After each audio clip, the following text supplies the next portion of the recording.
Hey everyone, this is Joel Morales with Ai.Informed, and today I am super excited to share with you episode 1 of the Ai.Informed podcast.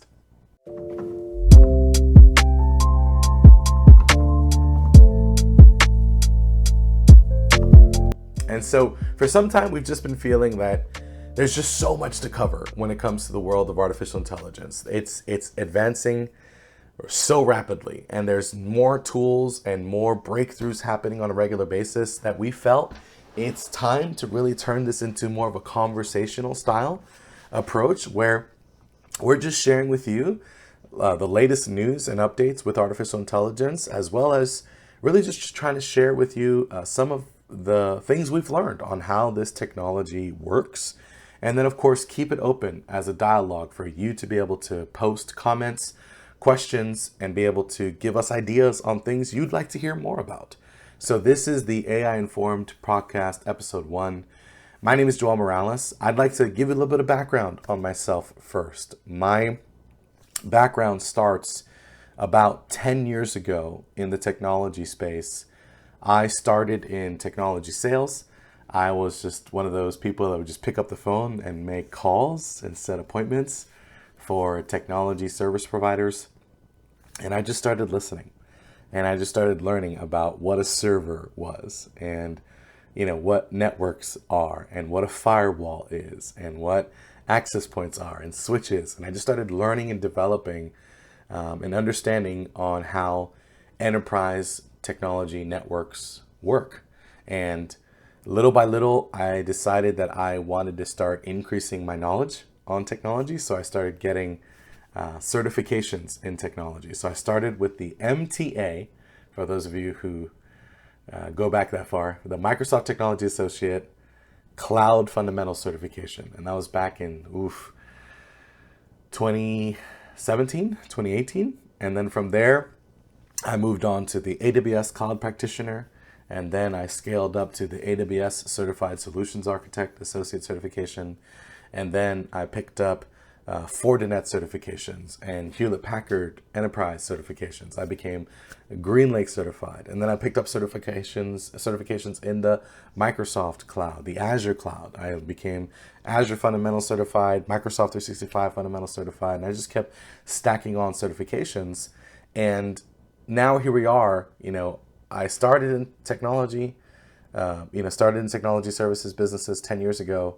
Now here I am with over 11 certifications later. It is now the next logical step in studying cloud is to study AI. Because what a lot of people don't realize is that most of our AI technologies was actually birthed in the cloud. And so I'm going to talk a little bit more about that with high performance computing here in a minute. But it's now just the next logical step. And not only is it the next logical step, it's what I'm very passionate about. I'm very passionate about AI. Now, I will tell you right now, I am not a deep learning engineer. I'm not a machine learning engineer. I don't have a degree in AI or anything like that. I'm not even a data analyst. I'm just a person that's fascinated by this thing called AI. And I just want to share with you all the things that I'm learning. And together, I think we're just going to keep continuing this journey on becoming more and more AI informed. So let's start with some news and updates with artificial intelligence. I am so excited about this one. I have my little handy dandy notebook here. Google has just released this insane video technology offering called Lumiere. I'm sure that other people are going to pronounce it differently, but I'm calling it Lumiere, okay? What is Lumiere? Lumiere is actually an AI model for video generation. And it actually is a breakthrough in the ability to create less choppy videos. And these videos are going to be text-to-speech videos. So for those of you who've had a broad imagination, a really wild imagination, and you've thought of great ideas in your mind, but you haven't been able to translate it into videos for other people to see, this is going to provide you the ability to do that. So you can just write out what you're thinking, and Google's Lumiere is going to start producing little 5-second videos. And one of the things that makes it really unique is Google Lumiere utilizes an advanced space-time neural network to generate 5-second video clips in a single pass, as opposed to other models which create from distant keyframes. So it's got this space-time neural network that is allowing for more fluid videos. We're just super excited for what this is going to mean for content in general. So for those of you who are poets and songwriters and you want to start turning your poems and songs into videos, this is going to be able to help you do that. And I'm super excited about this. Another thing that Lumiere is going to be able to do is not only do text to video, it's also going to do pic to video. So you're going to be able to use still images and be able to do videos based off of still images. So that's really, really cool. Something else that's happening in the world of AI lately is that Apple is starting to really rev up its push for AI. Now, many of you know that Apple is basically the world's most favorite phone company and mobile device company, and many of you are like huge Apple fans, and I got nothing but respect for Apple fans. I'm more of a Pixel person myself for now, right? I use Pixel. I've got the Pixel ecosystem, but Apple is really ramping up its AI deep learning ability. In fact, AI is really a big thing at Apple. They have purchased over 21 different AI startup companies since 2017. Most of their jobs in these different companies and subsidiaries are now asking for people with deep learning backgrounds. And so that's something for those of you who are trying to get into the AI space. Deep learning, machine learning, those are going to be some of the kind of key phrases and key words that are going to be that job seekers are going to be looking for on resumes. So that's one of the skills that you're going to want to be spending some time learning and growing in. Now, why does this matter? Well, because Apple's really revving up its large language model ability. It's going to be able to infuse this more with technologies like Siri and others to make personalized AI more and more evident. Of course, Apple's also doing what they can and seeing breakthroughs in shrinking AI models to run on mobile devices. Now, this is pretty cool because I recently learned about the Google Gemini release, which is Gemini. It's basically Google's response to OpenAI. And Gemini is evidently now available to those who have the Pixel 8 Pro. So unfortunately, I have the Pixel 7, so I'm a little bit bummed about that. But I am anxiously wanting to upgrade my Pixel phone so that I can start to see what mobile AI looks like. And I really want to start seeing the world of AI come to mobile devices and just see the kind of applications, what that could mean. Like, instead of having to read all these different text messages, hey, Google, just summarize all my texts for me, right? Or be able to really interact with Google Assistant in a whole new way. And I am so excited for AI to make its way into mobile devices. Of course, like everything, there are trade-offs, right? The more data we give to this thing, the more it learns about us and the more intelligent these companies become to sell us more products or, more detailed on our digital profiles. But this is simply the trade-off when it comes to engaging with this kind of technology. But I'm an optimist. I'm very optimistic when it comes to AI. I think AI coming to mobile devices is going to be really, really cool. Being able to study my patterns for when I'm exercising and when I'm not exercising, and being able to tell me, hey, Joel, we noticed that you missed an exercise today or something like that. Like helping keep me accountable in my health and fitness journey. I'm so excited about that. So, now that's some of the latest trends that we have learned recently and have observed this week. Google's breakthrough in its text to video technology called Lumiere, as well as Apple is really revving up the AI game, and it is going to be bringing more and more AI to its mobile devices. Now, one of the things I want to talk about is now a little bit of a learning segment with AI.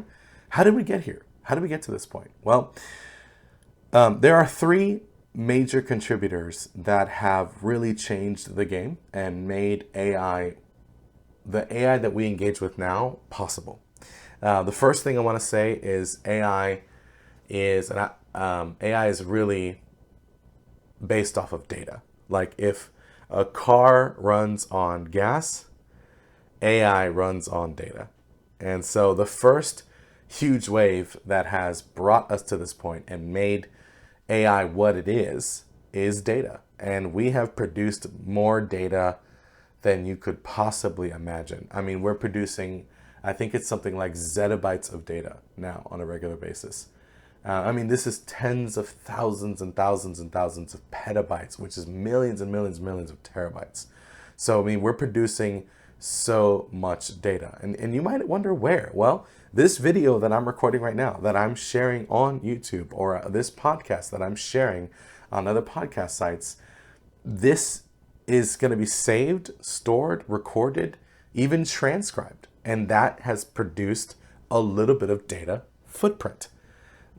The smart home devices that we use to cool and heat our homes, the cameras that record video in shopping stores, the social media posts that we share with our friends, and from cat videos all the way to instructional videos on online university websites and research papers and everything in blogs and blog posts, everything and anything that we are sharing is being stored somewhere on a server or on a technology device, and that is producing zettabytes of data.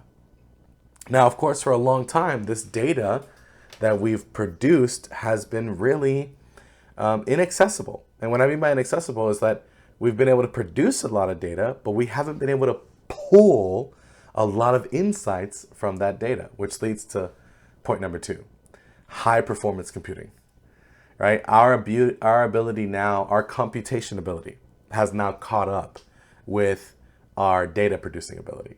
So we've produced all this data, but what we've needed is supercomputers to be able to take all this data and process it and analyze it and then make it usable for us humans to make better decisions on, buying patterns for our customers and weather patterns to help farmers with when to plant certain crops around certain times of the year, to helping solve different issues with climate change, to be able to take the data and utilize it in the healthcare space, to be able to find new cures and new treatments to certain cancers and diseases. Now that we've been able to take our computational ability to the next level, we can now start using this data in real time. I remember I remember back in the 90s, I was born in 1991, but I remember back in the 90s, it took something like, I think it was like 10 years for humans to map the genome. I think it only takes like an hour now. Last time, I have to research this and I'll share more research on it next time we talk. But we've been able to take what would originally take a decade of time to map the human genome is now taking something like an hour because our compute ability has increased that much. So now that our and I'm not even talking about quantum computing, like that's the next wave beyond what our supercomputers can currently do. But we can now make this data usable with our compute ability. So that's really big contributor number 2 to why and how AI is what it is. And then I think the last big contributing factor to the modern AI wave is our new transformer architectures. So again, I'm no expert on this, but I've understood that back in 2017, our friends at Google produced a new type of architecture for learning models or machine learning models to be able to start to absorb more data. and absorb more data, learn, and then generate other things based off of the data that you give to it. And it actually, the researchers that are that released the paper in 2017, similar to what you just saw with Google Lumiere, they are really the ones to thank for what is now large language models, which is the technology behind generative AI, which is, of course, things like ChatGPT, Midjourney, DALL-E, that kind of thing. So we are in an unprecedented time. We're in an exciting time. I'm what you would consider an AI optimist. I believe that these kinds of technologies are still in their infancy and they're only going to produce more good for humanity. So I'm very excited to continue this podcast series with you. I really want to start sharing videos like this once a week where we dive in a little bit on latest news and trends for artificial intelligence, where we take a learning segment to learn a little bit of how this technology works and what are the contributing factors that makes this technology a reality. And then, of course, every once in a while, we want to be able to share different tools for businesses on how to better improve business processes with artificial intelligence. So I'm going to be continuing to share this podcast with you. I really would love to hear your comments on what you thought about this, as well as any questions and ideas of what you'd like to talk about next. Thank you so much for giving me just a few moments of your time. I'm super excited to continue this podcast journey with you. And to everyone that's watching and listening, my name is Joel Morales, and I cannot wait to continue this journey with you on becoming more and more AI informed. Thanks so much, everybody. Until next time.